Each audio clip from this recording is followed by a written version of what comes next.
Hello friends and welcome back to my channel Bengali family in UAE, जहां मैं बात करती हूं यूएई और ट्रैवल से रिलेटेड छोटी बड़ी खबरों की। तो दोस्तों, आज के इस वीडियो पे बात करेंगे यूएई वर्क वीज़ा से रिलेटेड एक रीसेंट और बहुत इंपॉर्टेंट अपडेट के बारे में। आप सबसे रिक्वेस्ट है वीडियो को एंड तक के देखिएगा ताकि पूरा अपडेट आप सबको पता चल सके। तो दोस्तों, रिसेंटली इस समय यूएई वर्क वीज़ा जिसके पास भी है वो लोग इस चीज़ को बहुत ज़्यादा सफ़र कर रहे हैं और ये एक मेजर प्रॉब्लम बन चुकी है यूएई के अंदर, क्योंकि आप सबको पता है कई कैटेगरीज के वीज़े इस समय पे नहीं लग रहे हैं, रिजेक्शंस आ रहे हैं, अप्रूव नहीं हो रहे हैं। तो इसमें क्या हो रहा है कि कुछ प्रोफेशन का हायरिंग हो रहा है, कुछ प्रोफेशन के नहीं हो रहा है। तो आपका जिस भी प्रोफेशन में वीज़ा लगा है लेकिन आपको जो है अलग प्रोफेशन का काम भी करना पड़ रहा है या करना पड़ सकता है, तो ऐसे में आपको क्या करना चाहिए, रूल्स क्या कहती है यूएई लेबर लॉ क्या कहता है, ये जानना बहुत ज़रूरी है। देखिए, आपके कॉन्ट्रैक्ट पेपर में आपका प्रोफेशन लिखा होता है। इवन दो एमिरेट्स आईडी में आप अगर देखेंगे आपका प्रोफेशन लिखा होता है, लेबर कार्ड में मेंशन होती है। तो इन सारे जो मेजर डॉक्यूमेंट्स हैं यहाँ पे आपका प्रोफेशन क्यों मेंशन होता है।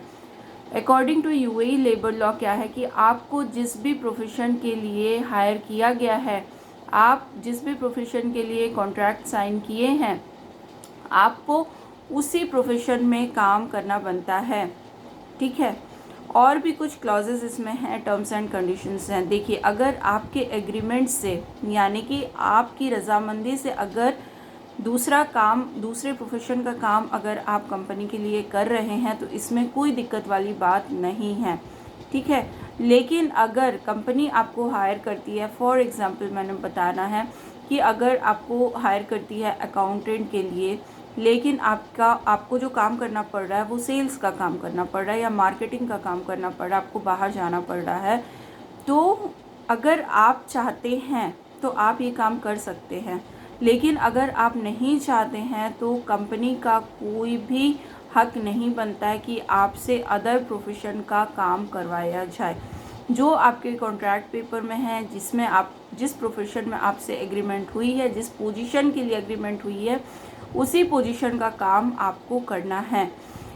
अच्छा, यहाँ पर एक और चीज़ बता दूँ, वहाँ पे एक और चीज़ मेंशन है कि कुछ दिन के लिए मान लीजिए किसी प्रोफेशन के लोग जो हैं, वर्कर्स जो हैं, उनको कुछ प्रॉब्लम आती है, किसी की एक्सीडेंट हो जाती है, किसी की डेथ हो जाती है या पोजीशन खाली है, तो कुछ दिन के लिए, जो कि होता है साल भर में, यानी कि 1 ईयर में 90 डेज़ तक आप अदर जॉब रोल प्ले कर सकते हैं अपने ही कंपनी में, लेकिन उससे ज़्यादा नहीं, वो भी आपके एग्रीमेंट के बिना नहीं। ठीक है, फिर भी आपसे काम करवाया जाता है, तो आप क्या करेंगे, आपको क्या करना है। आप अगर रिज़ाइन देना चाहते हैं तो विदाउट नोटिस पीरियड सर्व किए आप रिज़ाइन दे सकते हैं। जी हाँ, कोई भी नोटिस पीरियड सर्व करने की ज़रूरत नहीं पड़ती है ऐसे केसेस में जहाँ पे आपका जो भी पोजीशन है उससे हट के आपसे काम करवाया जाए। विदाउट नोटिस पीरियड आप रेसिग्नेशन दे सकते हैं, रिज़ाइन कर सकते हैं। सेकेंड ऑप्शन है कि आप मोहरे में कंप्लेन कर सकते हैं और इसकी सुनवाई बहुत जल्दी होती है। मोहरे अभी बहुत स्पीड हो गई है और कुछ केसेस हैं जिसमें अगर ऑनगोइंग आपका जॉब है और उसमें आपको कुछ प्रॉब्लम आ रही है तो ऐसे केसेस बहुत जल्दी सॉल्व करते हैं और आपका जो नाम है वो भी डिस्क्लोज नहीं किया जाएगा। ठीक है, तो आप मोहरे में कंप्लेन कर सकते हैं या अगर आप चाहते हैं तो विदाउट नोटिस पीरियड आप रिज़ाइन कर सकते हैं। ये 2 तरीके हैं। आप अगर जॉब करना चाहते हैं तो आप कंप्लेन कीजिए, नहीं करना चाहते हैं तो आप रिज़ाइन कर सकते हैं। तो ये यूएई लेबर लॉ की बात हो गई कि आपको क्या करना होगा, क्योंकि बहुत सारे क्वेरीज इससे रिलेटेड आते हैं।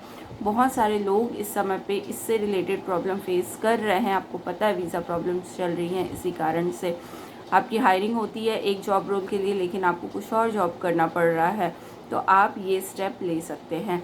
मिलते हैं नेक्स्ट वीडियो पे एक नई अपडेट के साथ, तब तक के लिए good bye and take care.